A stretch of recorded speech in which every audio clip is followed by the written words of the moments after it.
Let's start with a truth that almost nobody talks about.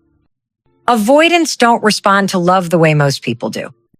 In fact, the closer you try to get, the further away they may seem to drift. And if you've ever been in love with one, you know exactly how confusing, how heartbreaking that can feel. See, most of us think love is about leaning in, about reassurance, about showing up with affection and words. But for someone with an avoidant attachment style, love doesn't feel safe at first. It feels like pressure. It feels like you're asking them to step out onto a cliff without a safety net. Their entire nervous system is whispering, careful, don't get too close. You'll lose yourself, and that's the paradox. You can love an avoidant with all your heart, and on the surface, it might look like they don't even notice. They may act distant, distracted, uninterested. They may even push you away, not because they don't care, but because closeness feels like a trap. But here's where it gets fascinating.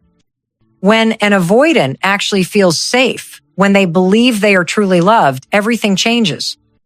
The walls start to crack. The fortress they've spent years building around their heart begins to soften, and the signs of love. They're not loud. They're not grand gestures or dramatic declarations. They're subtle, almost hidden, and yet those subtle shifts are more powerful than 1,000 I love yous, because for an avoidant, every small act of vulnerability is monumental.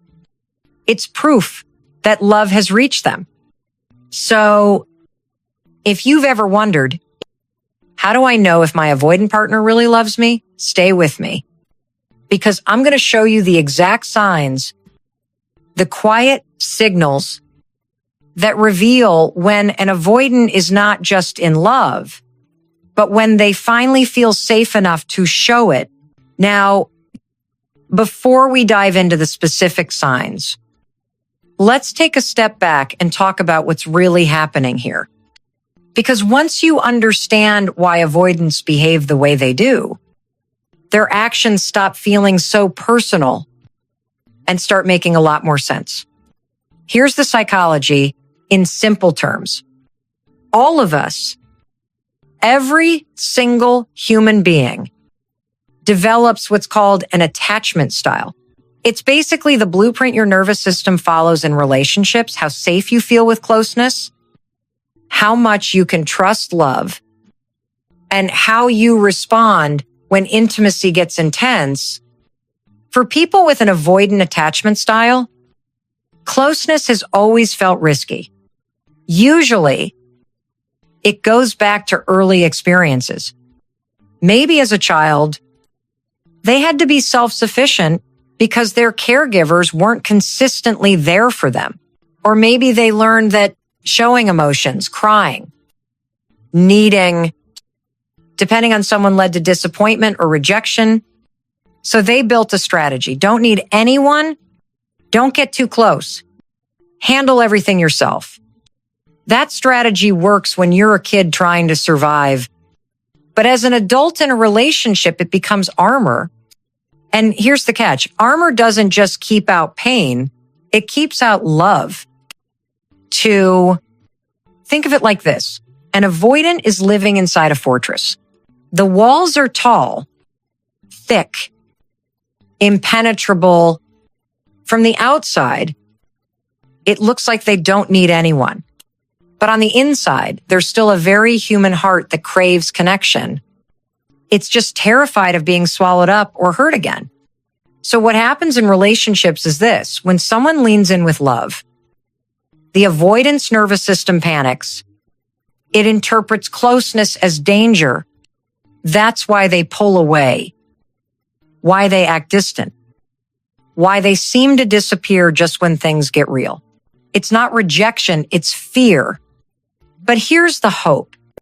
When love is consistent, patient, and safe, something remarkable happens. That fortress starts to crack open. Slowly, carefully, and the avoidant begins to show you glimpses of the real them, the soft, vulnerable self they've been protecting for years. And that's where we're headed next. I'm going to walk you through the exact signs, step by step, that reveal when an avoidant isn't just tolerating love, they're finally letting themselves feel it. So now that you understand the psychology behind avoidant attachment, let's get to the part you really came here for, the signs. Because here's the truth. When an avoidant feels safe and loved, they don't announce it.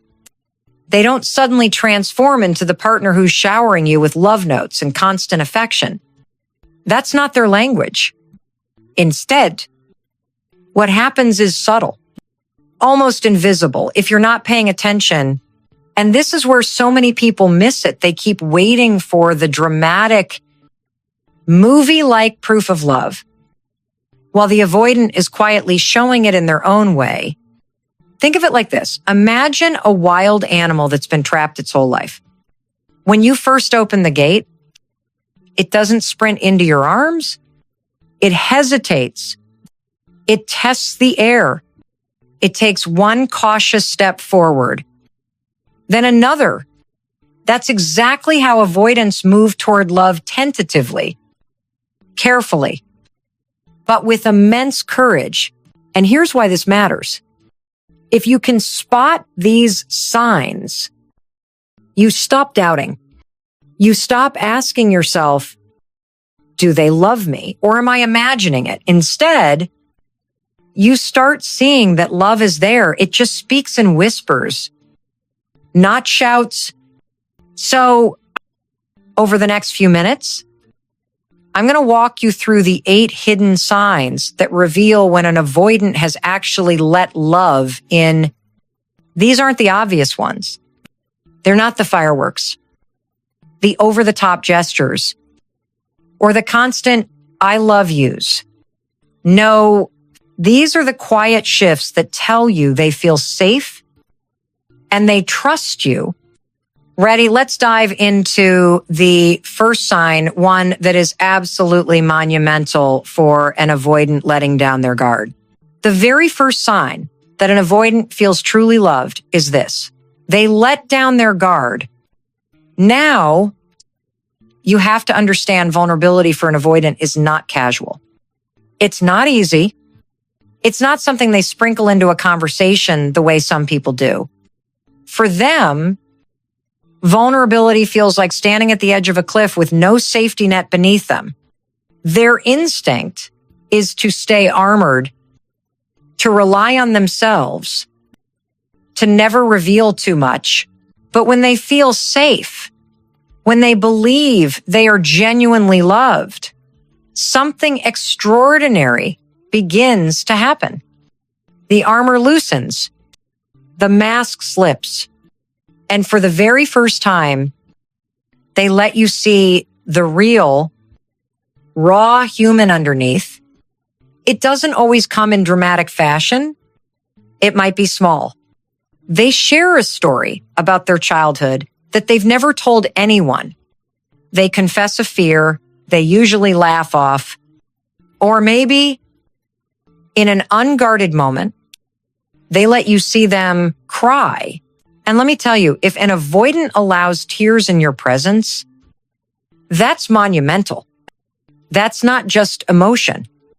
That's trust.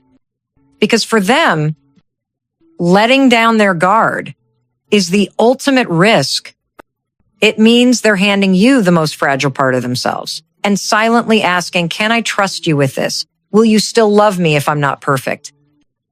If I'm not invincible? And when they do that, when they stop performing strength and start showing their humanity, that's when you know love has reached them. Not in theory, not in words, but in action. So if your avoidant partner has ever let their guard down, even just for a moment, don't overlook it. That's not weakness. That's love choosing you. The second sign that an avoidant feels truly loved is this. They accept closeness without panic. For most of us, closeness feels comforting, a hug, a long conversation, sitting together in silence. These are the moments where love lives. But for an avoidant, those same moments can feel suffocating. Closeness to them can feel like losing themselves. It's not that they don't want connection. It's that their nervous system interprets it as danger. Normally, this shows up in little ways. They might pull away when you hug them for too long. They might avoid deep emotional conversations. They might choose solitude over shared time, not because they don't care, but because too much closeness feels like a threat. But when they feel safe, when love has proven itself steady and trustworthy, something shifts. That panic response softens. Instead of pulling away from your hug, they lean into it. Instead of escaping to be alone, they choose to sit beside you, even in silence. Instead of flinching when you reach for their hand in public, they let their fingers stay tangled with yours. And here's the thing to anyone else. These gestures might look small, ordinary, but to an avoidant, they are extraordinary. Every moment of closeness they allow without running is a declaration. I feel safe with you. I can share space with you and still be me. This isn't about grand romance. It's about trust. And when an avoidant starts allowing closeness without panic, without retreat, that's love speaking louder than words ever could. So pay attention. If they lean in instead of pulling away, that's not just comfort. That's courage. That's love. The third sign that an avoidant feels truly loved is one you might not expect they reach out first. Avoidants are not the chase you down type. By default, they protect their independence like it's oxygen. They wait for you to text. They let you be the one who makes the plans. They stand back, keeping a safe distance so they don't feel too exposed. So when that pattern breaks, when they're the one calling you just to hear your voice or sending you a random text in the middle of the day, that's huge. That's not just casual contact. That's their way of saying, you matter to me. I want you in my world. It may not be dramatic. They're not going to flood your phone with messages. But even the smallest gesture of them reaching out is monumental because it means something inside has shifted. They no longer see connection as a threat. They see it as a desire. Imagine it like this. Most of the time, an avoidant is standing at the edge of the pool, dipping their toe in the water, but never diving. When they reach out first, that's them taking the plunge. It's cautious, sure, but it's still a leap toward closeness. And here's why this matters. When an avoidant initiates, it means love has replaced fear, at least for that moment. They feel safe enough not just to respond, but to pursue. And for someone wired to hold back, that is extraordinary. So if your avoidant partner ever texts first, calls without a reason, or asks to spend time together, don't dismiss it. Recognize it for what it is, their quiet, powerful way of saying, I choose you. The fourth sign that an avoidant feels truly loved is this. They allow mutual dependence. Now, avoidants pride themselves on being self-sufficient. Their entire identity is built on not needing anyone. You'll hear them say things like, I've got it. Don't worry about me. I can handle it. And on the surface, it looks like strength. But underneath it's fear. The fear that if they lean on someone, they'll be let down, or worse, controlled. So what do? They carry everything themselves. They fix their own problems, hide their struggles, and never ask for help. To them, dependence feels like weakness. But when they feel safe, when they know they are truly loved, this begins to change. They start letting you in, not just into the easy parts of their life, but the hard ones. They'll ask for your advice. They'll share when they're stressed instead of hiding it. They'll let you support them in ways they once resisted. And here's the real shift. They won't just depend on you. They'll let you depend on them. Not in the detached, I'll help you from a distance kind of way. No, they'll show up. They'll stay present. They'll take care of you when you need it most.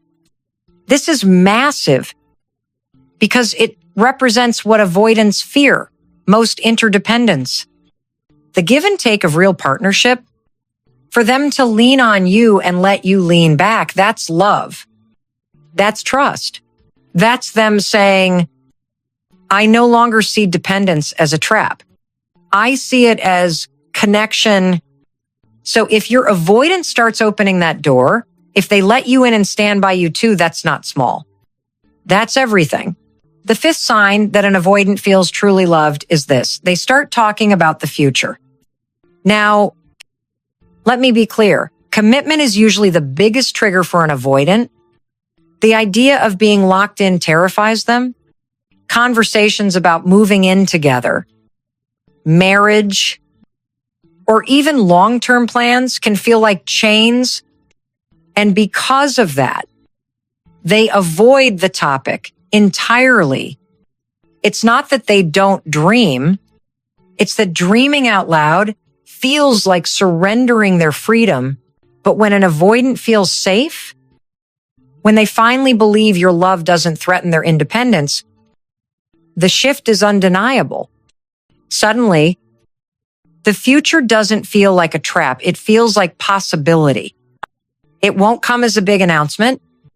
Don't expect them to sit you down and declare a 5-year plan. Instead, it shows up quietly. They'll say things like, we should take a trip there someday. Or, I could see us living somewhere like this. They'll start weaving you into the fabric of what's ahead casually, subtly, but intentionally. And here's what makes this powerful avoidance live in the present as a way to stay safe. Talking about the future means they're not just tolerating the relationship. They're envisioning it lasting. They're letting you know without fanfare that they see you by their side. It may not sound like much, but for an avoidant, it's revolutionary because the future is where vulnerability lives. And when they let you into that space, that's love breaking through their deepest fear. So if your avoidant partner starts dreaming with you, even in small, offhand comments, don't dismiss it. That's not just conversation. That's commitment, spoken in their language. The sixth sign that an avoidant feels truly loved is this. They show consistency. Now, if you've ever been with an avoidant, you know, the pattern, it's the classic push-pull dynamic. One day, they're close texting you, spending time, maybe even opening up. And the next day, silence, distance. They retreat behind their walls. It's not personal. It's survival. That hot and cold rhythm is how they regulate their fear of intimacy. But here's where things change. When an avoidant starts to feel safe, when they know your love isn't going to engulf or betray them, the cycle begins to break. Instead of the roller coaster, you start to notice steadiness. They call regularly. They show up when they say they will. They stop vanishing for days or weeks at a time. And let me tell you, this is not a small shift. For an avoidant, consistency is vulnerability because consistency ties them to you. It means I'm here. I'm choosing this. I'm not running. And for someone who's built their entire identity on avoiding entanglement, that is monumental. Think of it this way. Inconsistency is the avoidance shield. Consistency is them laying it down. It's them risking attachment, risking disappointment, because love feels safer than fear. So if your avoidant partner has started showing up with regularity, if they're steady instead of sporadic, that's not just a new habit.